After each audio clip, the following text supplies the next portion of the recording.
15 দিন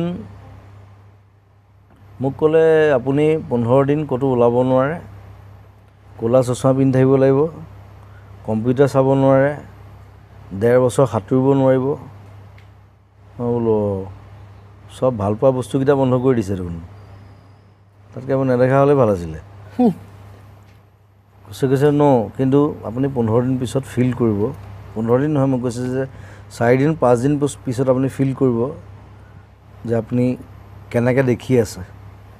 4 দিনত মই একো দেখা নাই কিন্তু দেই, সেইটো মই আজিলৈকে মই কাকো কোৱা নাই, প্ৰথম কৈছোঁ। তাৰপিছত 4 দিনমান পিছত মই ব্লেক গ্লাছ পিন্ধি আছোঁ বাৰু, তেতিয়া মই দেৱৰ ঘৰত থাকোঁ। অলপ অলপ মানে দেখা আৰম্ভ হৈছোঁ দেই, ভাল লাগি আহিছে মনটো, কাৰণ সেইটো মানে আশীৰ্বাদ টাইপটো কথাটো, যে যিটো মানুহে নেদেখোঁ শুই উঠি একো